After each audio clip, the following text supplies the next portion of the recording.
स्वागत है आपका target with Ajay sir class में। मॉडर्न इंडिया का नेक्स्ट वीडियो लेके आए हैं जो बहुत ही ज़्यादा महत्वपूर्ण होगा। और आज का टॉपिक है भारत का संवैधानिक विकास। ठीक है, भारत के संवैधानिक विकास से 20 प्रश्न उठाए गए हैं जो बहुत ही ज़्यादा महत्वपूर्ण होंगे। पूरा वीडियो देखिएगा, एंड तक देखिएगा और जाते जाते लाइक कर दीजिएगा, दोस्तों में शेयर कर दीजिएगा। और अगर आपने सब्सक्राइब नहीं किया है चैनल को तो प्लीज़ सब्सक्राइब करके बेल आइकन को प्रेस कर लीजिएगा। चलते हैं पहले प्रश्न की ओर। रेगुलेटिंग एक्ट पारित किया गया। ऑप्शन ए 1773 में, ऑप्शन बी 1774 में, ऑप्शन सी 1785 में, ऑप्शन डी 1793 में। और जिसका राइट आंसर है ऑप्शन ए 1773 में। ठीक है, ब्रिटिश सरकार ने कंपनी में व्याप्त भ्रष्टाचार एवं कुप्रशासन को दूर करने के लिए 1773 का रेगुलेटिंग एक्ट पारित किया। इसके तहत मद्रास एवं बम्बई प्रेसिडेंसियों को कलकत्ता प्रेसिडेंसी के अधीन कर दिया गया। बंगाल के गवर्नर को अब अंग्रेजी क्षेत्रों का गवर्नर कहा जाने लगा, गवर्नर जनरल कहा जाने लगा। बंगाल का प्रथम गवर्नर जनरल वॉरेन हेस्टिंग को बनाया गया। ठीक है, चलते हैं अगले प्रश्न की ओर। रेगुलेटिंग एक्ट के प्रावधानों के अंतर्गत बिहार के लिए एक प्रांतीय सभा की स्थापना हुई। ऑप्शन ए 1772 में, ऑप्शन बी 1774 में, ऑप्शन सी 1776 में, ऑप्शन डी 1778 में। और इसका राइट आंसर है ऑप्शन बी 1774 में। ठीक है, रेगुलेटिंग एक्ट का उद्देश्य भारत में ईस्ट इंडिया कंपनी की गतिविधियों को ब्रिटिश सरकार की निगरानी में लाना था। इसके अतिरिक्त कंपनी की संचालन समिति में आमूलचूल परिवर्तन करना तथा कंपनी के राजनीतिक अस्तित्व को स्वीकार कर उसके व्यापारिक ढांचे को राजनीतिक कार्यों के योग्य बनाना भी इसके उद्देश्यों में शामिल था। 1773 में ब्रिटिश संसद ने इसे पास किया था और 1774 में इसे लागू किया गया। इस एक्ट के प्रावधानों के अंतर्गत 1774 ईस्वी में बिहार के लिए एक प्रांतीय सभा की स्थापना की गई। Option B is the right.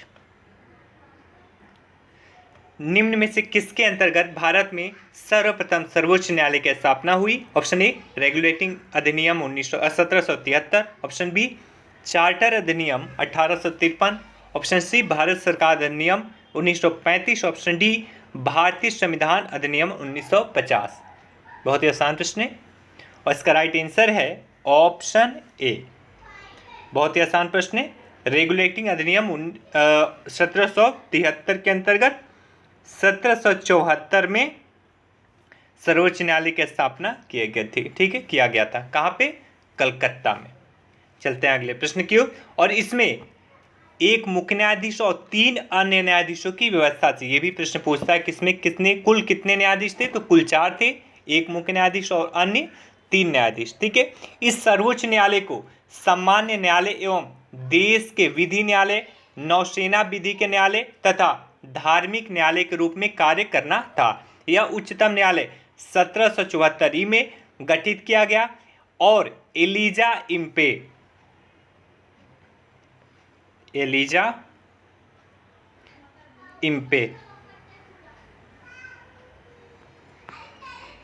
इसके पहले मुख्य न्यायाधीश बने थे।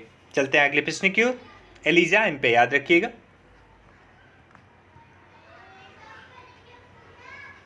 भारत के गवर्नर जनरल को किस एक्ट द्वारा अपनी समिति के निर्णय को अस्वीकार करने का अधिकार मिला?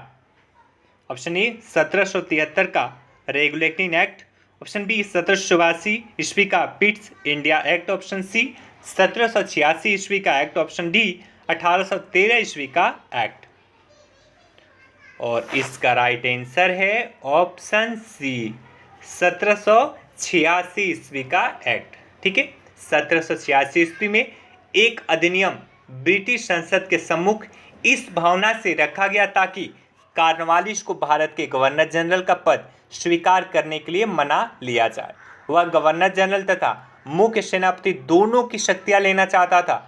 नए अधिनियम के अनुसार यह सब स्वीकार हो गया और उसे विशेष अवस्था में अपनी परिषद के निर्णयों को रद्द करने तथा अपने निर्णयों को लागू करने का अधिकार भी दे दिया गया। ठीक है, चलते हैं अगले प्रश्न की ओर। भारतीय व्यापार में ईस्ट इंडिया कंपनी का एकाधिकार समाप्त किया गया। ऑप्शन ए 1793 में, ऑप्शन बी 1803 में, ऑप्शन सी 1813 में, ऑप्शन डी 1833 में। और इसका राइट आंसर है ऑप्शन सी 1813 में। ठीक है, 1813 ईस्वी के चार्टर एक्ट द्वारा कंपनी का भारतीय व्यापार का एकाधिकार समाप्त कर दिया गया। यद्यपि उसके चीन के व्यापार तथा चाय के व्यापार का एकाधिकार चलता रहा। याद रखिएगा, एकाधिकार तो समाप्त किया गया, लेकिन चीन के साथ व्यापार और चाय का व्यापार ये चलता रहा। ठीक है, इस चार्टर कानून ने ही कंपनी के भारतीय क्षेत्रों में ईसाई मिशनरियों को प्रवेश की अनुमति दे दी। ये भी प्रश्न पूछा जाता है कि किस एक्ट ने या फिर किस चार्टर एक्ट ने ईसाई मिशनरियों को भारत में प्रवेश की अनुमति दी थी। तो याद रखिएगा 1813 का चार्टर एक्ट ने। चलते हैं अगले प्रश्न की ओर। चार्टर अधिनियम 1813 भारत के लिए महत्वपूर्ण समझे जाने का निम्नलिखित में से कौन सा एक कारण है? ऑप्शन ए, इसने ईसाई मिशनरियों द्वारा भारत में प्रचार पर रोक लगा दी। ऑप्शन बी, इससे भारत का औद्योगिकीकरण पर जोर दिया। ऑप्शन सी, इसके द्वारा भारतीयों की शिक्षा के लिए वित्तीय प्रावधान किया गया। ऑप्शन डी, इसके द्वारा भारत में रेल तंत्र विकसित करने के लिए स्वीकृति दी गई। और बहुत ही आसान प्रश्न है इसका राइट आंसर है ऑप्शन सी। ठीक है, इसके द्वारा भारतीयों को शिक्षा के लिए वित्तीय प्रावधान किया गया था। 1 लाख रुपए का व्यवस्था किया गया था। ठीक है, चार्टर अधिनियम 1813 को भारत के लिए महत्वपूर्ण बनाने हेतु प्रावधान यह था कि 1 लाख रुपए वार्षिक विद्वान भारतीयों के प्रोत्साहन, साहित्य के सुधार तथा पुनरुत्थान के लिए भारतीय प्रदेशों में विज्ञान की उन्नति एवं आरंभ करने के लिए पृथक रख दिया जाए। इस धारा के अनुसार सरकार ने जनता को शिक्षा प्रसार की जिम्मेदारी उठा ली, जनता के शिक्षा की प्रसार की जिम्मेदारी उठा ली, लेकिन मात्र 1 लाख रुपए प्रतिवर्ष। चार्टर एक्ट 1833 में निम्न प्रावधानों में से कौन सा एक नहीं था? Option A, east India company की व्यापारिक गतिविधियों का समापन। ऑप्शन बी, काउंसिल में परम सत्ताधारी के पदनाम को भारत के गवर्नर जनरल के पदनाम में बदलना। ऑप्शन सी, काउंसिल में गवर्नर जनरल को विधिकर्ता की सभी शक्तियां प्रदान करना। ऑप्शन डी, गवर्नर जनरल के काउंसिल में विधि सदस्य के रूप में एक भारतीय की नियुक्ति। और इसका राइट आंसर है ऑप्शन डी। ठीक है, गवर्नर जनरल की काउंसिल में विधि सदस्य के रूप में एक भारतीय की नियुक्ति यह शामिल नहीं था, बाकी तीनों के तीनों शामिल थे 1833 के चार्टर एक्ट में। चलते हैं अगले प्रश्न की ओर। लोक सेवाओं की परीक्षा इंग्लैंड तथा भारत में एक साथ करने की संस्तुति निम्न में से किसके द्वारा की गई? ऑप्शन ए, एचिसन आयोग द्वारा। ऑप्शन बी, हाब हाउस के आयोग द्वारा। Option C, Montagu Chelmsford report द्वारा। ऑप्शन डी, लॉर्ड कॉर्नवालिस के द्वारा। बहुत ही बढ़िया प्रश्न है और इसका राइट आंसर है option C, Montesquieu Chelmsford report के द्वारा। ठीक है, मॉन्टेस्क्यू चेम्सफोर्ड रिपोर्ट ने वर्ष 1918 में प्रस्तुत अपनी रिपोर्ट में अनुशंसा की थी कि प्रशासन में भारतीयों की भागीदारी बढ़ानी चाहिए। रिपोर्ट में यह भी अनुशंसा की गई थी कि सिविल सेवा परीक्षा इंग्लैंड एवं भारत में एक साथ आयोजित की जानी चाहिए तथा उच्च भारतीय सिविल सेवा के 1/3 पद भारतीयों के लिए आरक्षित होना चाहिए। मॉन्टेग्यू चेम्सफोर्ड की संस्तुति के आधार पर वर्ष 1922 से सिविल सेवा परीक्षा इंग्लैंड एवं भारत में एक साथ आयोजित किया जाने लगा था। और बाकी ए जो है एचिसन आयोग, इसने अपनी रिपोर्ट में सिविल सेवा परीक्षा इंग्लैंड एवं भारत में एक साथ नहीं कराने के लिए रिपोर्ट दी थी। ठीक है, एचिसन आयोग ने इसके विपरीत रिपोर्ट लगाई थी। चलते हैं अगले प्रश्न की ओर। नागरिक सेवाओं के लिए प्रतियोगी परीक्षा प्रणाली को सिद्धांततः स्वीकार किया गया? ऑप्शन ए 1833 में, ऑप्शन बी 1853 में, ऑप्शन सी 1858 में, ऑप्शन डी 1882 में। और इसका राइट आंसर है ऑप्शन बी 1853 में। ठीक है, 1853 में किया गया था। हालांकि 1833 में बात किया गया था, मौखिक रूप से बात किया गया था, लेकिन यह एक मात्र लुभावना सा रह गया, हो नहीं पाया था। लेकिन 1853 में यह सिद्धांत स्वीकार कर लिया गया। चलते हैं अगले प्रश्न की ओर। निम्नलिखित में से किस कानून ने पहली बार भारत में एक क्रियाशील विधान परिषद का सृजन किया? Option A Charter Act 1793, option B Charter Act 1813, option C Charter Act 1853, option D Charter Act 1833। बहुत ही बढ़िया प्रश्न है और इसका राइट आंसर है option C Charter Act 1853। Charter Act 1853 के द्वारा कार्यपालिका तथा विधायी शक्तियों को पृथक करने का एक निश्चित कदम उठाया गया। भारत के लिए पहली बार एक पृथक विधान परिषद की स्थापना की गई। विधान परिषद में 12 सदस्य होते थे। ठीक है, option C is the right. चलते हैं अगले प्रश्न की ओर। बोर्ड ऑफ कंट्रोल की स्थापना किस अधिनियम के अंतर्गत की गई? ऑप्शन ए रेगुलेटिंग अधिनियम 1773, ऑप्शन बी सेटलमेंट अधिनियम 1781, ऑप्शन सी चार्टर अधिनियम 1813, ऑप्शन डी पिट्स इंडिया अधिनियम 1784। और इसका राइट आंसर है ऑप्शन डी पिट्स इंडिया अधिनियम 1784। ठीक है, पिट्स इंडिया अधिनियम 1784 के द्वारा बोर्ड ऑफ कंट्रोल की स्थापना की गई थी। चलते हैं अगले प्रश्न की ओर। ब्रिटिश ईस्ट इंडिया कंपनी ने चाय के व्यापारिक एकाधिकार को खो दिया। ऑप्शन ए 1793 के चार्टर एक्ट द्वारा, ऑप्शन बी 1813 के चार्टर एक्ट द्वारा, ऑप्शन सी 1833 के चार्टर एक्ट द्वारा, ऑप्शन डी 1853 के चार्टर एक्ट द्वारा। और इसका राइट आंसर है ऑप्शन सी 1833 के चार्टर एक्ट द्वारा। ठीक है, और 1793 के चार्टर एक्ट द्वारा इसके द्वारा नियंत्रण बोर्ड के सदस्यों तथा कर्मचारियों के वेतन आदि को भारतीय राजस्व में से देने की व्यवस्था की गई थी। ठीक है, चार्टर एक्ट 1793 के द्वारा।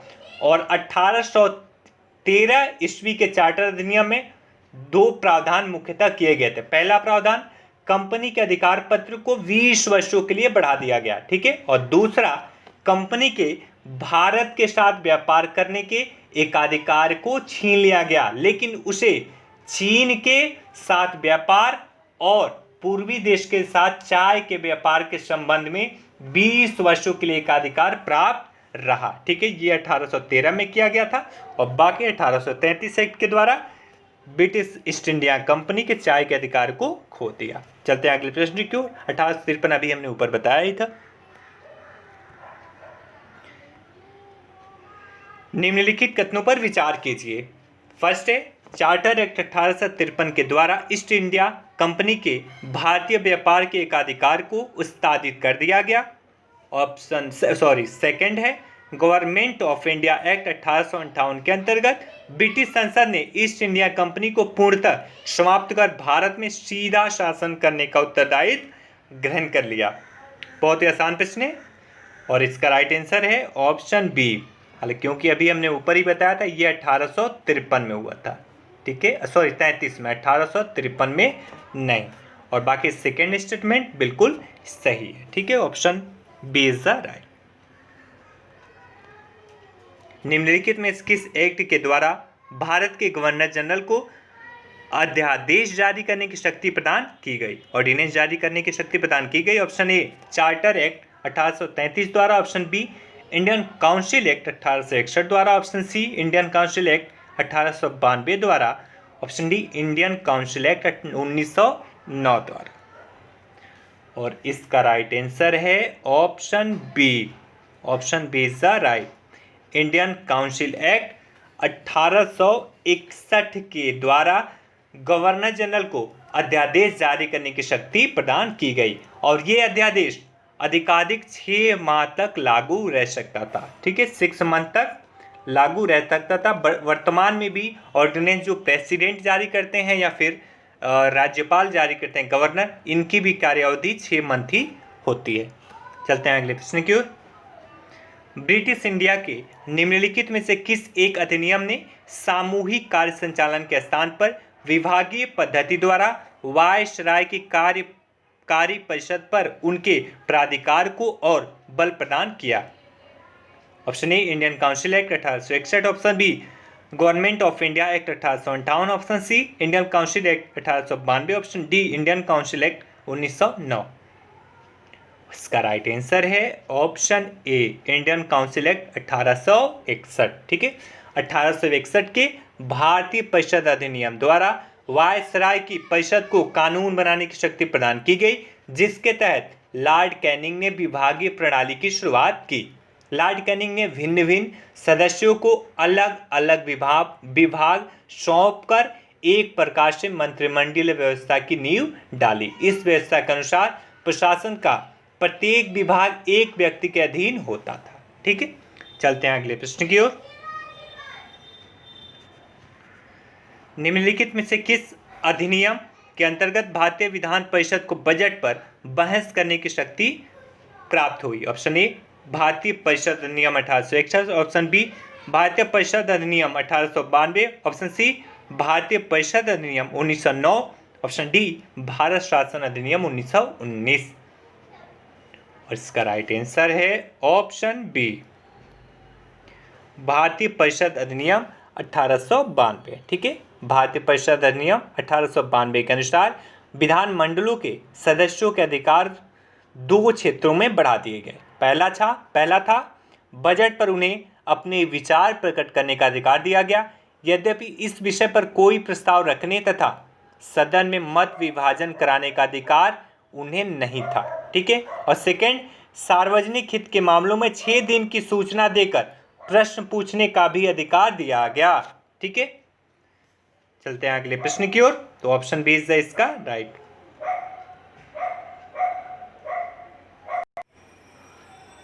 ठीक है, चलते हैं अगले प्रश्न की ओर। बॉम्बे, मद्रास और कलकत्ता में उच्च न्यायालयों की स्थापना कब हुई? ऑप्शन ए 1861 में, ऑप्शन बी 1851 में, ऑप्शन सी 1871 में, ऑप्शन डी 1881 में। इसका राइट आंसर है ऑप्शन ए। ठीक है, 1861 में। हालांकि ये 1862 में हुआ था। ठीक है, 1862 में हुआ था, लेकिन 1800 ब्रिटिश संसद द्वारा 1861 का अधिनियम पारित किया गया था। ठीक है, उच्च न्यायालय अधिनियम 1861 पारित किया गया था 1861 में, लेकिन इसके तहत 62 में इसकी स्थापना हुई थी। तो निकटतम उत्तर ऑप्शन ए आयोग ने माना था। चलते हैं अगले प्रश्न की ओर। भारत में ब्रिटेन के सभी संवैधानिक प्रयोगों में से सबसे कम समय तक चला? ऑप्शन ए 1861 का Indian Council Act, option B 1892 का Indian Council Act, option C 1909 का Indian Council Act, option D 1919 का गवर्नमेंट ऑफ इंडिया एक्ट। और इसका राइट आंसर है ऑप्शन सी 1909 का इंडियन काउंसिल एक्ट। ठीक है, भारत में ब्रिटेन के सभी संवैधानिक प्रयोगों में से सबसे कम समय तक 1909 का इंडियन काउंसिल एक्ट चला। रैमजे मैकडोनाल्ड के शब्दों में ये सुधार प्रजातंत्रवाद और नौकरशाही के मध्य एक अधूरा और अल्पकालीन समझौता था। ठीक है, चलते हैं अगले प्रश्न की ओर। निम्नलिखित में से किस अधिनियम के द्वारा अंग्रेजों ने भारत में सर्वप्रथम परोक्ष निर्वाचन प्रणाली की शुरुआत की? Option A 1909, option B 1861, option C 1867, option D 1892। और इसका राइट आंसर है ऑप्शन डी 1892। ठीक है, 1892 के अधिनियम द्वारा अंग्रेजों ने भारत में सर्वप्रथम परोक्ष निर्वाचन प्रणाली की शुरुआत की थी 1892, याद रखिएगा। चलते हैं अगले प्रश्न की ओर और आखिरी प्रश्न होगा इस सेशन का। भारत में मीडिया को नियंत्रित करने के लिए एक्ट कब पारित किए गए थे? Option A, option B, option C और ऑप्शन डी। आप देख लीजिए और फिर इसका आंसर करिए। और इसका राइट आंसर है option A. Option A is the right. 1835, 1867, 1878 और 1908 में। ठीक है, विधानों की दमनकारी नीतियों को उजागर करने के कारण सर्वप्रथम 1835 में प्रेस एक्ट का ऐलान किया गया। प्रेस और पुस्तकों का पंजीकरण अधिनियम 1867 में पारित किया गया। गवर्नर जनरल लॉर्ड लिटन ने 1878 ईस्वी में वर्नाकुलर प्रेस एक्ट पारित किया, जिसके तहत बिना सरकार के इजाजत के कोई पत्र नहीं निकाला जा सकता था जिसमें अंग्रेजी सरकार की आलोचना हो। इसके अतिरिक्त प्रेस पर नियंत्रण एक्ट लॉर्ड मिंटो ने वर्ष 1908 में पारित किया, जिसके तहत ऐसे किसी भी प्रकाशन को जब्त करने का अधिकार सरकार को होगा जिसमें सरकार के खिलाफ जन भावना को भड़काने का आरोप हो। ठीक है, तो option A is the right. ये आपके 20 प्रश्न थे जो बहुत ज़्यादा महत्वपूर्ण है। ठीक है, जाते जाते प्लीज़ वीडियो को लाइक कर दीजिए, शेयर कर दीजिए ग्रुप में और सब्सक्राइब भी कर लें अगर आपने नहीं किया है तो, और अपने दोस्तों को भी सब्सक्राइब करने के लिए बोलें। ठीक है, और बेल आइकन को भी प्रेस कर लें ताकि हमारा नोटिफिकेशन आपके पास शीघ्रता से पहुंच जाए। और कल इसका पार्ट 2 होगा, भारत का संवैधानिक विकास। ठीक है, और हमारा ये टेलीग्राम चैनल है टारगेट विद अजय सर के नाम से, आप इसे ज्वाइन कर सकते हैं और यहाँ से हार्ड कॉपी प्राप्त कर सकते हैं। और किसी भी क्वारी के लिए हमारे टेलीफोन नंबर या व्हाट्सएप नंबर पे हमें कांटेक्ट कर सकते हैं। नंबर है 9910471615। Thank you so much.